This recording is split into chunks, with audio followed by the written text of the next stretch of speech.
ঘড়ির কাঁটা বাম দিকে না ঘুরে ডান দিকে ঘুরে কেন?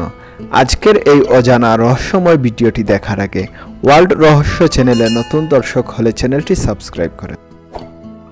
টিক টিক শব্দ করে ঘুরে ঘড়ির কাঁটা কোন দিকে ঘুরে? আমরা সবাই তো দেখি ডান দিকে, কিন্তু কখনো কি ভাবনায় এসেছে কেন ডান দিকে ঘুরে? বাম দিকে ঘুরলেই বা কী সমস্যা? যদি নাই হয় তাহলে ঠিক কী কারণে ঘড়ির কাঁটা কেবল ডান দিকেই ঘুরে? সবচেয়ে প্রাচীন যেই ঘড়িগুলো সেগুলোতে কিন্তু কাঁটা ঘোরাঘুরির কোনো বিষয় ছিল না। হ্যাঁ, সূর্যঘড়িই হলো পৃথিবীর অন্যতম প্রাচীন ঘড়ি। এই সূর্যঘড়িই কিন্তু অনেক রকমের ছিল। সবচেয়ে প্রাচীন সূর্যঘড়ি বলা হয় মিশরীয়দের অবলিস্কে। ধারণা করা হয় মিশরীয়রা এই ঘড়ি বানানো শিখেছিল খ্রিস্টের জন্মে ৩৫০০ বছর আগে। এরকম আরও একটি ঘড়িকে বলা হয় শ্যাডো ক্লক। এটা বানিয়েছিল ব্যাবিলিয়নরা খ্রিস্টের জন্মে ১৫০০ বছর আগে। তখন এই সূর্যঘড়িগুলিতে সময় দেখা হতো সূর্যের ছায়া দেখে, অর্থাৎ সময় নির্দেশক যে কাঁটা বা দ্বন্দ্ব সেটা স্থির থাকত।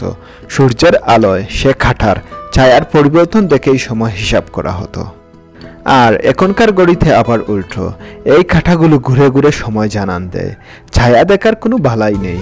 এইরকম ঘড়ি মানে যেই ঘড়িতে কাঁটা ঘুরে ঘুরে সময় জানান দেয়, তেমন ঘড়ি প্রথম বানানো হয় ১৩ শতকে। তবে তখনই এই ঘড়িগুলো তেমন জনপ্রিয় হয়নি। হবে কি করে? তখনও যে মানুষের সময় দেখা তেমন দরকারই পড়েনি। সূর্য দেখেই মানুষ দিব্যি বুঝে নিত এখন সকাল না দুপুর, বিকেল না সন্ধ্যা। সময় নিয়ে এর চেয়ে বেশি মাথা কামানোর তেমন দরকারই ছিল না।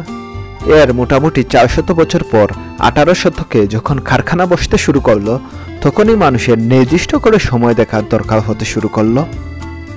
নির্দিষ্ট সময়ে কারখানায় যেতে হবে, নির্দিষ্ট সময়ে দুপুরের খাবার খেয়ে আবার কাজে লাগতে হবে, নির্দিষ্ট সময়ে ছুটি হবে। কারখানার নিয়মটাই যে তেমন।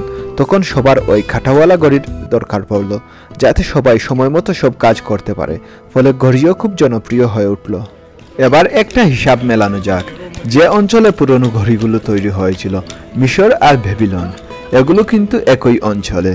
অন্যান্য সূর্যঘড়ি কিন্তু মোটামুটি সেই অঞ্চলের কাছাকাছিই তৈরি হয়েছিল, অর্থাৎ এশিয়া আর ইউরোপের মাঝামাঝি যে অঞ্চল।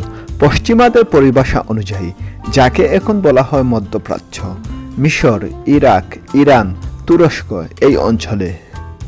পৃথিবীর বিখ্যাত সব প্রাচীন সভ্যতাগুলো বেশিরভাগই গড়ে উঠেছিল এই অঞ্চলে।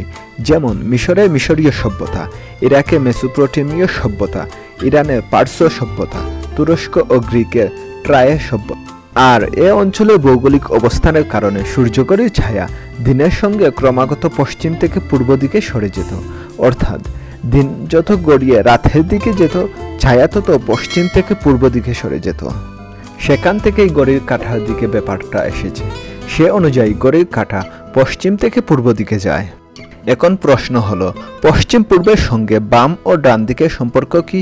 এবার তাহলে একটা মানচিত্র নিয়ে বসা যাক।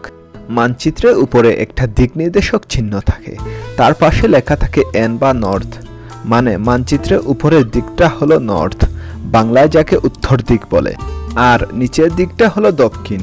তাহলে হিসাবে বাম দিকে পড়ে পশ্চিম আর ডান দিকে পূর্ব দিক। এ কারণেই ঘড়ির কাঁটা বাম দিক থেকে ডান দিকে যায়।